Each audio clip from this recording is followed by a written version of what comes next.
A 2,000-panel solar array has been proposed for a field on the western side of Richville Road in Manchester, and during its meeting on Tuesday, March 10th, the Select Board unanimously endorsed an earlier Planning Commission decision to term it a preferred site for solar projects, clearing the way for the permit application to go up to the state level for review by the Public Utility Commission, or PUC. The preferred designation was established by the state as a way for municipalities to determine whether the site of a net-metered solar project, like the one proposed for Richville Road is, meets certain criteria used by the Public Utility Commission. A net-metered solar site, like the one envisioned by developer Thomas Hand, feeds electrons gathered from the solar panels back into the state's electric grid. Mr. Hand described the project to us and how the net metering would work, and what attracted him to the site in the first place. It would be a net metered site, and so what that means is when the power goes back into the grid, Green Mountain Power asks us who we want to send the value of that power that's produced, who we want to send it to. So then we go out and find businesses, schools, municipalities who are interested in receiving the power produced from this project, and I should say really the credits that are produced by this project.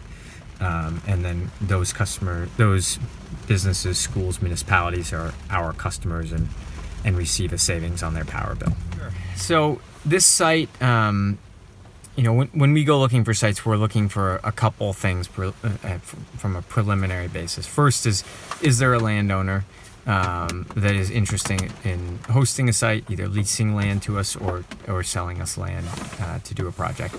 And then the next two things that immediately come up are, is there access to the electrical grid, meaning is there three-phase power available?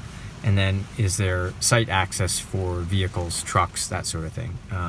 Green Mountain Power will not set power poles if they can't drive a truck to them. So we need to be in close proximity to a road, we need to be in close proximity to a three-phase power line, and we need a landowner that is interested in hosting a solar project. So this site met those three criteria, which is how we started working on it. But the project has also met with some local opposition from some of the neighbors who live across the street. One of them is Tim Boucher, whose house looks directly across the field where the panels would be placed. Well, I think the biggest issues that I have are the proximity of the solar field that's across the street to the center of town. Within a half a mile, you're right to the center of downtown Manchester, as well as all the homeowners and the residents that live in this development.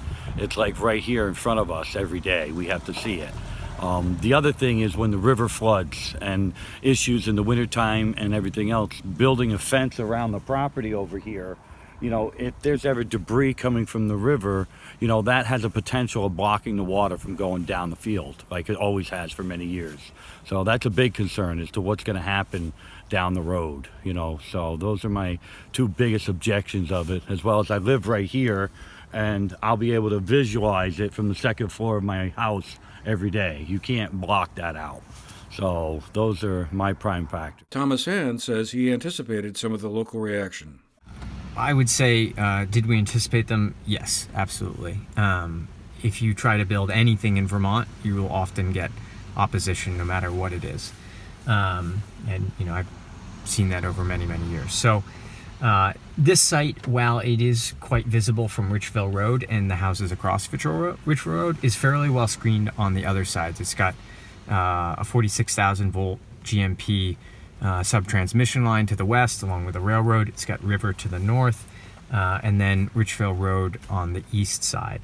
And so the way that we, right from the beginning, we proposed that we would screen the site, so, plant trees and shrubs to create a visual screen for folks driving on Richville Road and also the homes that are on the other side of Richville Road. So we did anticipate that there would be folks concerned about the visual impact of the project, and so right from the beginning we proposed that we would plant trees and shrubs to screen the site. The discussion at last Tuesday's Select Board meeting went back and forth. Well, if the ice comes down and it starts ripping and tearing, it tore trees down by Mark Roberts' house and took them down that field. So what is it going to do to all those panels and everything else? And the impact of what it's going to have to the environment and the people around us. In the end, the Select Board eventually took a vote and granted the parcel preferred site status. The next steps will be to send letters to the Bennington County Regional Commission and then on to the State Public Utility Commission to obtain a state permit or certificate of public good for the project. When those are received, that will determine when the construction of the solar array might begin. On March 24th, the Manchester Select Board is scheduled, at least as of now, to hold a hearing on a proposed Manchester Energy Plan. In it, solar energy is identified as one of the pathways towards meeting the state's ambitious 90 by 50 renewable energy goals, meaning obtaining 90% of the state's energy needs from renewable sources by 2050. But working out how to find sites for such projects that are completely screened or hidden, or not impacting local neighbors, is still something of a work in progress. For the GNAT-TV News Project, I'm Andrew McKeever.